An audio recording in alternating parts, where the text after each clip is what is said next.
Pemirsa, seorang ayah tega membunuh anaknya yang mengalami gangguan jiwa di Bungo, Jambi. Bekerja sama dengan anaknya yang lain, korban dibuang ke saluran irigasi dalam kondisi hidup.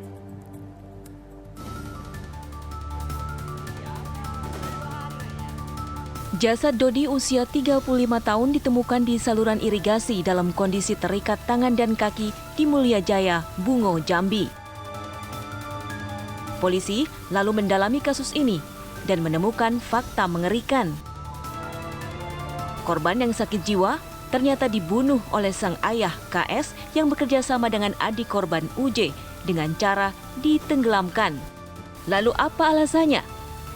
Sang ayah kesal memiliki anak gangguan jiwa yang tak kunjung sembuh selama 10 tahun terakhir.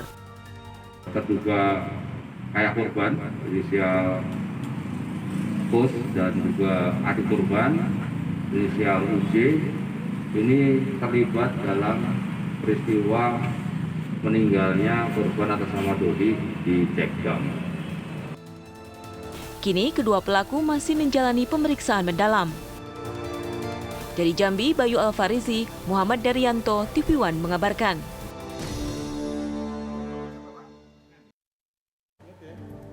Pemirsa, kita sudah terhubung dengan AKBP Guntur Saputro, Kapolres Bungo, Jambi. Selamat sore, Pak Guntur. Selamat sore, Mas Habib. Baik, Pak Guntur, dari hasil pemeriksaan, sebetulnya bagaimana kronologis kasus ayah yang membunuh anaknya ini? Terima kasih, Mas. Ingin kami jelaskan, saat penanganan peristiwa sebelumnya, setelah kita mendapatkan laporan dari warga tentang penemuan mayat di Cekjam saluran bendungan dalam kondisi terikat tangan dan kaki, saat itu yang pertama kita lakukan adalah melakukan cek dan olah TKP. Di sekitar TKP, kita menemukan ada sepasang sandal yang diduga milik korban. Dan saat kita periksa saksi yang menemukan, sandal itu masih dalam kondisi sejajar tersusun rapi menghadap ke bendungan. Kemudian setelah itu kita melakukan pemeriksaan terhadap kondisi mayat, kondisi terikat tangan dan kaki. Ini simpulnya simpul mati. Kemudian kita melakukan penelusuran dugaan keterkaitan tali yang digunakan dengan yang ada di sekitar TKP. Saat itu kita mendapatkan hasil penelusuran, ditemukannya tali yang identik, yang sama dengan yang digunakan untuk mengikat korban, itu berada pada tali jemuran yang berada di samping rumah korban. Dari bekal-bekal tersebut, kita memastikan penyelidikan kita menduga ada peristiwa pidana, sehingga kita naikkan ke tingkat penyidikan. Kita lakukan otopsi, dan saat itu memang kita agak sedikit kendala, karena waktu kita temukan mayat itu secara kasat mata, dalam kondisi 1 kali 24 jam sudah terendam air, itu belum bisa kita pastikan apakah ada tanda aniaya dari luar atau tidak. Sehingga kita perlu melakukan otopsi untuk memastikan penyebab kematian dan jam kematian. Tentunya dari hasil otopsi ini banyak membantu penyidik dalam mengungkap kasus ini. Karena minimnya saksi, kemudian juga yang bersangkutan, korban ini mengalami catatan gangguan kelainan jiwa. Sehingga kita sangat minim mendapatkan informasi dari luar tentunya. Dan dari dalam keluarga sendiri menyampaikan bahwa yang bersangkutan mengalami gangguan jiwa. Dari hasil otopsi ini kita banyak menemukan hasil, diantaranya adalah bahwa korban saat ataupun dimasukkan ke dalam bendungan ataupun sebelum tenggelam itu dalam kondisi hidup. Dan yang sedikit membuat kita agak kaget adalah bahwa korban tidak ditemukan tanda aniaya pada visum bagian luar tubuh. Sehingga kita menduga bahwa saat itu korban ditenggelamkan dalam keadaan hidup, bernyawa, dan tidak dianiaya.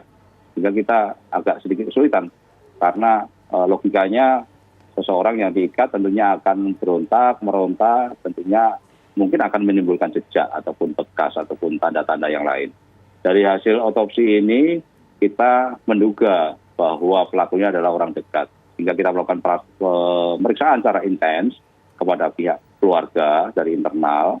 Kemudian juga kita melakukan pendalaman saksi-saksi yang diperkirakan melihat sebelum dan setelah korban terlihat terakhir kali. Memang ada yang melihat terakhir korban masih ada di dalam bendungan, duduk, termenung sore hari, kemudian sore hari juga masih melihat pertandingan voli. Sehingga kita pastikan bahwa diduga korban ditenggelamkan setelah pukul 18.00 ataupun pasca maghrib.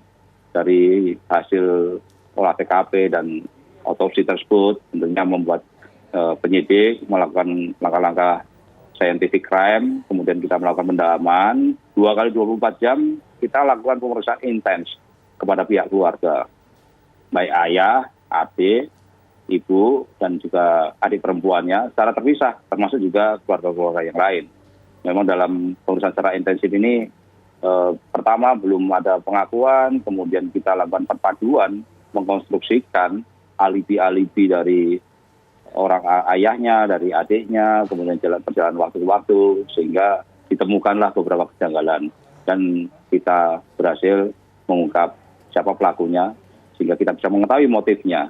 Ternyata ayah korban ini sudah merencanakan beserta adiknya 1 hari sebelumnya, di mana korban sendiri saat itu berkeinginan ataupun menyampaikan bahwa dia sudah mengalami penyakit ini terlalu lama, kemudian ingin mengakhiri hidupnya, kemudian menyampaikan ingin bunuh diri, dan ingin meminta kepada orang tuanya bahwa dia sudah bosan hidup. Nah, keinginan tersebut menjadi suatu akumulasi dikarenakan memang korban sendiri di pihak keluarga ini membuat perasaan ayahnya sendiri yang pertama adalah malu karena dia sudah 10 tahun sudah merawat si anak ini. Kemudian juga kesal karena saat yang bersangkutan kelainan jiwanya kambuh, itu kalau keluar dari rumah dicari susah, jam 3 dini hari baru ketemu, saat ditemukan marah-marah kepada orang tuanya, sehingga itu membuat kesal, jengkel. Dan juga ayah korban selama 10 tahun merawat ini sudah mengeluarkan kos biaya ataupun ekonominya sangat banyak, sehingga saat ini banyak melilit utang.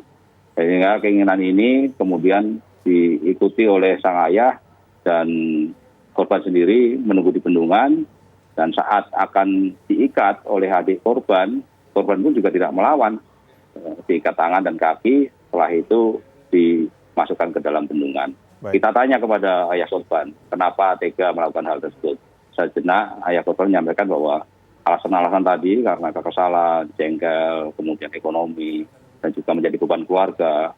Bahkan kalau ayah korban sendiri sempat terucap bahwa dia sudah sedikit lega, beban keluarganya hilang ataupun kurang. Dan ayah korban sendiri berpikiran karena ada permintaan dari anak sendiri sempat menyampaikan ingin bunuh diri, jadi dia menganggap bahwa ini dibuat sebagai upaya bunuh diri dan menganggap ini bukan tindak pidana dan tidak ada pelapor, tidak ada yang dirugikan, sehingga berpikiran bahwa nanti bukan atau tidak menjadi permasalahan hukum ataupun permasalahan tindak pidana. Demikian Mas Aditya. Baik. Pasal apa yang dikenakan kepada ayah dan adik dari korban ini?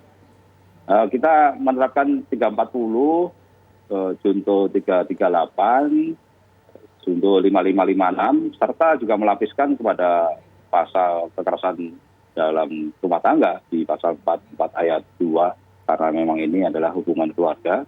Ini ancamannya maksimal bisa pidana penjara mati ataupun seumur hidup. Baik. Dan kita akan tetap lakukan pemeriksaan intens, baik termasuk pemeriksaan kejiwaan juga kepada ayahnya, kenapa tega untuk melakukan hal tersebut, dan juga dalam kondisi hidup cukup sadis membiarkan anaknya tenggelam dan meninggalkannya. Demikian. Baik, terima kasih AKBP Guntur Saputro, Ya. Kapolres Bungo Jambi telah menginformasikan kepada kami.